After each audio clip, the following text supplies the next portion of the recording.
पद्धतीने काम करू लागली, त्यांचा मी मनापासून आभार मानल।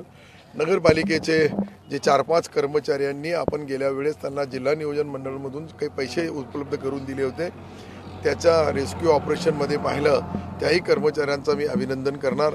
आणि विशेषतः आमचे संतोष बांगर यांची भी एक टीम एक्स्ट्रा होती, त्यांनीही बऱ्यापैकी ते स्वतः भी मैदानामध्ये उतरले आणि त्यांचे कार्यकर्तेही।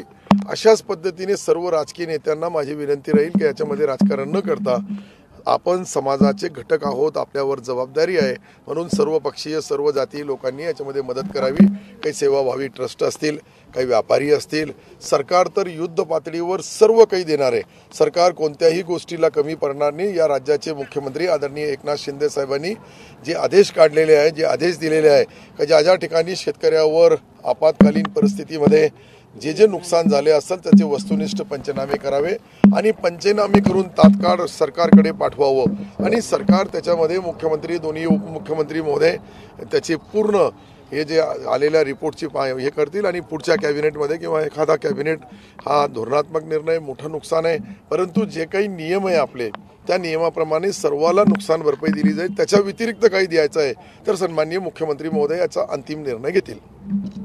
ओके साहेब, एक आता दौरा संपलेला आहे दुष्काळग्रस्त, फक्त 2 प्रश्न राजकीय आहेत। उदय सामंत असं म्हणाले की उदय सामंत हे भाजपच्या कमळावर लढतील असं ठाकरे गटाने दावा केला आहे, राजन साळवी बोलले असं। नाही, मला असं वाटतं की राजन साळवी काही बोलतील, परंतु उदय सामंत हे जे आहे सन्माननीय एकनाथ शिंदे साहेबांचे कट्टर समर्थक आहे।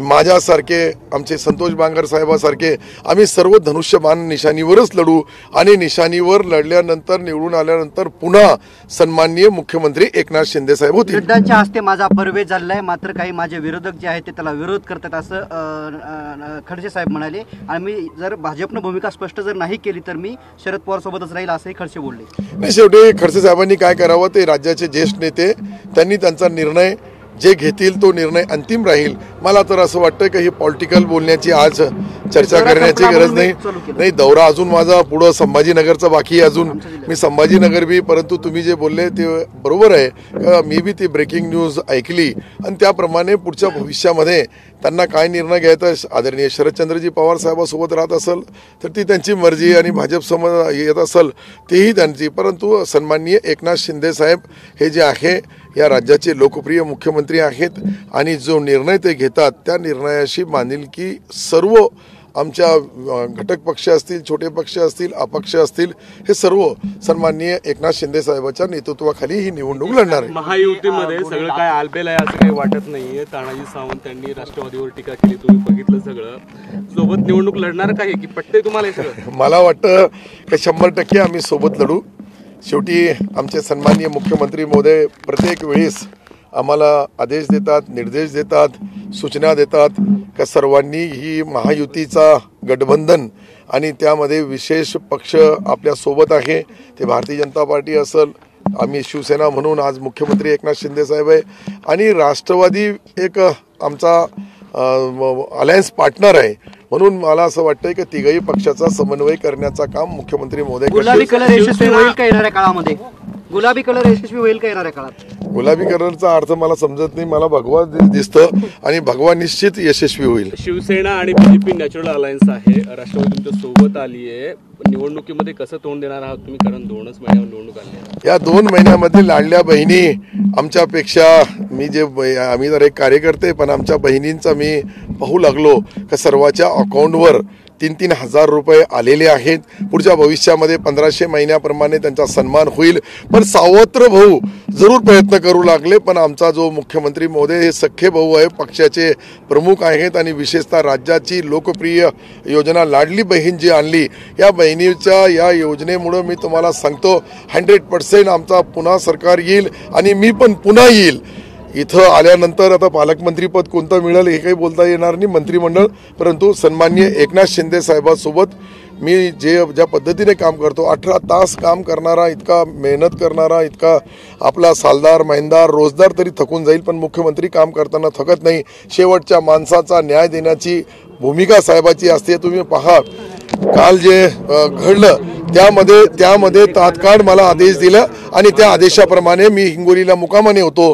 आम्ही रात्रीही जिल्हाधिकारी महोदयाचं मी अभिनंदन करेल की त्यांनी सर्व यंत्रणा 2 तास पूर्ण बोलून ठेवली आणि माझ्या अगोदर आढावा घेतला. नंतर मी 1.5 तास घेतला. आपणही त्याचे साक्षी आहात.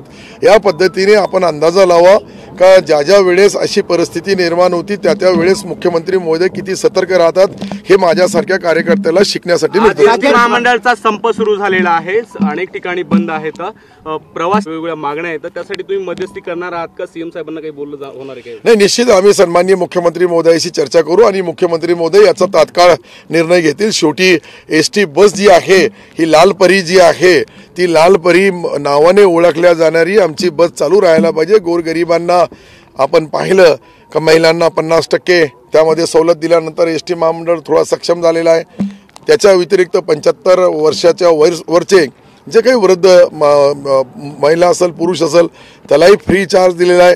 आणि हे सर्व करून मुख्यमंत्री महोदय स्वतः मी त्यांच्याशी बोला ना याच्यावर अंतिम निर्णय घेतील. संतोष बांगर यांनी स्वतःच्या जीवाची पर्वा न करता सर्वांना रेस्क्यू केलेला आहे, मात्र त्यांचा स्टंट आहे असं विरोधक म्हणतात. त्यांना उत्तर मी तुम्हाला सांगतोय की सुरुवातीच्या 5 वर्षापासून जेव्हापासून ते निवडून आले तेव्हापासून सातत्याने जनता जनार्दन त्यांचा जे काही अडी अडचणी येतात सर्ववर काम करणारा एक कार्यकर्ता म्हणून आमदारकी त्यांच्या डोक्यामध्ये शिरलेली नाही. कार्यकर्ता त्यांच्या मनामध्ये हृदयामध्ये त्यांची आत्मा आणि परमात्माला साक्षी ठेवून ते काम करतात.